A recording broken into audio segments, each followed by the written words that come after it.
सर्वांगीण रोजगार उद्यमी महासमागम का हुआ भव्य आयोजन। वाराणसी दुर्गाकुंड मार्ग स्थित हनुमान प्रसाद पोद्दार अंध विद्यालय स्थित सभागार में भारतीय औद्योगिक व्यापार एसोसिएशन रजी के राष्ट्रीय अध्यक्ष रणजीत केशरी के नेतृत्व में महिला सर्वांगीण रोजगार उद्यमी महासमागम का भव्य आयोजन किया गया। कार्यक्रम का शुभारंभ गणेश वंदना व मुख्य अतिथि आयुष मंत्री स्वतंत्र प्रभार डॉक्टर दयाशंकर मिश्र दयालु ने राष्ट्रीय अध्यक्ष रणजीत केशरी व अन्य विशिष्ट अतिथियों के साथ दीप प्रज्वलन कर किया। मुख्य अतिथि डॉक्टर दयाशंकर मिश्र दयालु ने भारतीय औद्योगिक व्यापार एसोसिएशन रजी द्वारा महिला सशक्तिकरण और महिला स्वावलंबनता के लिए राष्ट्रीय अध्यक्ष रणजीत केसरी द्वारा आयोजित महिला सर्वांगीण रोजगार उद्यमी महासमागम को महिला उत्थान में महत्वपूर्ण कदम बताया। मौके पर भारतीय औद्योगिक व्यापार एसोसिएशन रजी के राष्ट्रीय अध्यक्ष रणजीत केसरी ने मुख्य अतिथि का आभार प्रकट किया व महिला सशक्तिकरण के उद्देश्य से आयोजित सर्वांगीण रोजगार उद्यमी महासमागम में मुख्य रूप से महिलाओं को आत्मनिर्भरता व स्वावलंबन के महत्व को बताते हुए रोजगार के लिए यथासंभव मदद करने के लिए संस्था के लिए संकल्पित रहने की बात कही। भारत सरकार व छोटाऊ सरकार की सभी योजनाओं को धरातल पर आम जनता को लाभान्वित कराने हेतु सरकार के विभागों के अधिकारीगण मौजूद रहे व जागरूकता कर तत्काल रजिस्ट्रेशन किया। मुख्य रूप से शिक्षा, स्वास्थ्य, उद्योग, रोजगार, महिला उत्पीड़न, एक्सपोर्ट, विकलांग महिला कल्याण, आवास विकास प्राधिकरण, नगर निगम इत्यादि प्रमुख विभागों के अधिकारी उपस्थित रहे। संस्था के सदस्यों में संगीता मिश्रा, नंदिता चटर्जी, वंदना रघुवंशी, अमृता श्रीवास्तव, गरिमा सिंह गौतम, लक्ष्मी पाठक, सोनी जायसवाल, सुषमा श्रीवास्तव, पूनम जायसवाल, अभव्या चौबे, प्रीति रवि जायसवाल, आरती राय, अंजू श्रीवास्तव, संतोषी शुक्ला, मंजू मिश्रा, विजय लक्ष्मी मिश्रा, रूबी जायसवाल, सुषमा शुक्ला, सरिता गुप्ता, शारदा त्रिवेदी आदि उपस्थित रही। वाराणसी से प्रभात श्रीवास्तव की रिपोर्ट। मेरा नाम संगीता मिश्रा है। मैं भारतीय औद्योगिक व्यापार एसोसिएशन की जिला प्रभारी हूँ। जी मैम, आज किस प्रकार का कार्यक्रम यहाँ पर किया गया? आज यहाँ पर महिलाओं का कार्यक्रम रखा गया था, जिसमें 5 लाख तक के लोन को यहाँ पे सारे अधिकारियों को बैठाया भी गया था, जो वो जगह जगह पे वे घूमती फिरती हैं कि कैसे होगा कैसे, तो इसके सारे समाधानों का सुझाव यहाँ पे देने के लिए सारे अधिकारियों को बैठाया गया कि महिलाओं को स्वावलंबी बना सके और महिलाएं अपना सारा कार्य एक ही छत के नीचे करवा सकें। हमारे मुख्य अतिथि माननीय ये दयाशंकर दयालु मिश्रा भैया थे। हाँ, आयुष मंत्री जी। औद्योगिक व्यापार एसोसिएशन द्वारा महिला सशक्तिकरण और महिलाओं को प्रोत्साहन और स्वावलंबन बनाने के लिए महिला सर्वांगीण रोजगार उद्यमी महासमागम हो रहा है, क्या कहेंगे सर जी? शुभकामनाएं। देखिए, भारतीय जनता पार्टी की यह सरकार, केंद्र की सरकार, माननीय आदरणीय प्रधानमंत्री जी नरेंद्र मोदी जी की सरकार और उत्तर प्रदेश के मुख्यमंत्री योगी आदित्यनाथ जी की सरकार महिला सशक्तिकरण के लिए जितना काम कर रही है, मातृशक्ति का देश है और महिलाओं को जो बढ़ावा दिया जा रहा है, व्यापार के उद्यम के क्षेत्र में भी महिलाओं को जिस तरीके से आगे आने का अवसर मिला है, प्रधानमंत्री मुख्यमंत्री युवा उद्यमी जो रोज़गार की योजना लागू हुई है, उसमें 5 लाख रुपए का बिना किसी गारंटी के लोन की योजना है, उसमें चाहे पुरुष हो चाहे महिला हो, और मैं देख रहा हूँ कि उस योजना में भी बराबर नारी शक्ति ने भी अपना भागीदारी अपनी सुनिश्चित कराया है। तो रोज़गार के बहुत सारे अवसर हैं और महिलाएं जिस तरीके से रोज़गार के क्षेत्र में, उद्योग के क्षेत्र में आगे आ रही हैं, वो आने वाले दिनों में एक बड़ा पॉजिटिव संकेत है कि समाज में नारी शक्ति चूँकि बराबर की संख्या है, 33% का आरक्षण भारतीय जनता पार्टी की इसी सरकार ने लागू किया। इस देश में पहली बार मातृशक्ति के लिए घरौनियाँ दर्ज हो रही हैं। पूरे देश में आज तक ज़मीन का अधिकार उनको नहीं मिलता था, उनको ज़मीन में हिस्सेदार बनाया गया उनको। तो बहनों का हिस्सा, जैसे भाई का हिस्सा होता था तो बहनों का भी हिस्सा हुआ।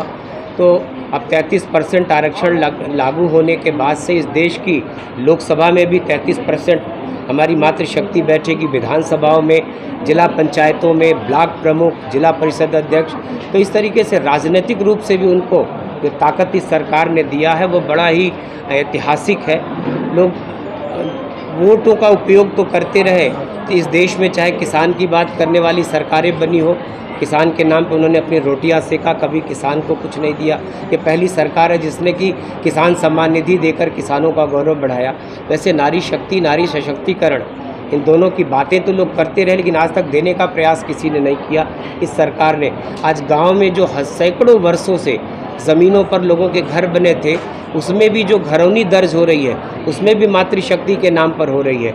और जो राशन कार्ड बने, उसमें भी मुखिया में अब पुरुष की जगह मातृशक्ति का नाम आ रहा है। तो ये नारी शक्ति को बढ़ावा देने का इससे बड़ा उदाहरण न भूतो न भविष्य आज तक कभी नहीं आया था। मंत्री जी, कांवड़िया को लेके कुछ विपक्ष के कमेंट आ रहे हैं, उसको क्या करना कि विपक्ष के लोग सिवाय तंज कसने के, आलोचना करने के, बुराइयां तलाशने के, वो इस सरकार की किसी भी अच्छे काम की अगर कभी तारीफ़ किया हो, देश के खाते में न जाने कितनी उपलब्धियां दर्ज हुई हैं, देश दुनिया की सबसे बड़ी चौथी अर्थव्यवस्था बना, ये भी उनको हजम नहीं होता।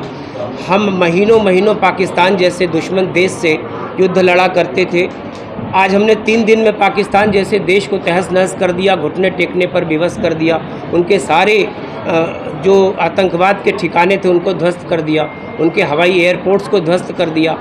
3 दिन के अंदर कोई युद्ध समाप्त होता है, लेकिन पाकिस्तान जैसे देश ने घुटने टेका भारत के सामने। हमने जब वो आतंकवादी घटनाएं हुई, हमने उनके देश में घुस के सर्जिकल स्ट्राइक किया, हमने एयर स्ट्राइक किया, हमारी देश के हवाई जहाज़ों ने जाकर उनके देश में सारे ठिकाने नष्ट किए। कभी किसी बात की आज तक तारीफ़ नहीं किया। तो तारीफ़ करना छोड़ दीजिए, वो सिर्फ बुराइयों के मौके तलाशते रहते हैं। और 11 साल लग गए इंतज़ार करते हुए केंद्र की सरकार, और 7-8 साल से उत्तर प्रदेश की सरकार जनता के भरोसे, जनता के विश्वास जीतकर, दिल जीतकर किसान, मजदूर, मातृशक्ति, नौजवान और गरीब कल्याण के लिए दुनिया के इतिहास में कोई देश में ऐसी सरकार नहीं है जो गरीबों के कल्याण के लिए इतनी कल्याणकारी योजनाएं चला रही। तो मुझको लगता है कि विपक्ष अब सिर्फ पानी पीट रहा है, अब मुद्दे उसके पास नहीं बचे। डॉक्टर साहब, कहीं ना कहीं मोदी जी इतना कार्य कर रहे हैं, आपके विपक्ष पड़ोस में दालमंडी जो क्षेत्र है उसके चौड़ीकरण को लेकर के अल्पसंख्यक लोगों का कहना है कि ये हम लोग के ऊपर ज्यादती हो रही है। बातिन साहब ने प्रधानमंत्री को लेटर लिखा है, मुख्यमंत्री को लेटर लिखा है, कैसे देखते हैं सर?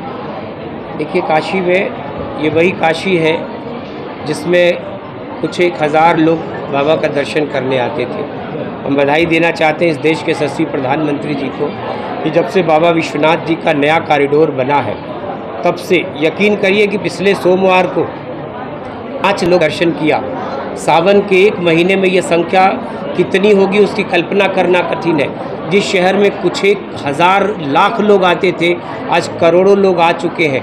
पिछले कॉरिडोर के बनने के बाद से अब तक कितने करोड़ों लोगों ने काशी आना, दर्शन करना, कॉरिडोर देखना, काशी घूमना, काशी के उन हेरिटेज स्थानों को देखना। तो ये तीर्थस्थल के रूप में, धर्मस्थल के रूप में, और बाबा विश्वनाथ से दक्षिण भारत का जो लगाव है, देश के अन्य हिस्सों के जो उमड़ पड़े हैं यात्री, उनकी सहजता और सुलभता के लिए काशी में रोज़ नई सड़कें बनाई जा रही।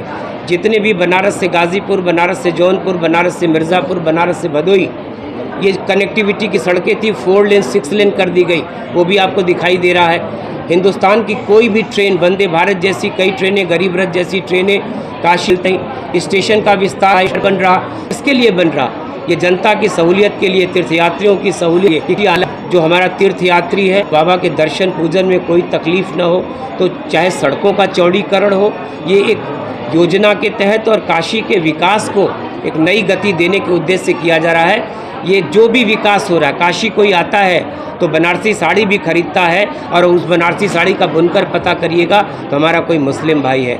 अगर कोई टैक्सी लेता है कोई पर्यटक, तो अगर वो टैक्सी वाला मुस्लिम भाई है तो उसको भी फ़ायदा होता है। हिंदू मुसलमान छोड़ के काशी के नागरिकों का, काशी के लोगों का बाबा के कॉरिडोर के बनने के बाद से, चाहे वो होटल इंडस्ट्री हो, चाहे वो हमारे ट्रांसपोर्टेशन की इंडस्ट्री हो, एक बूम आया है।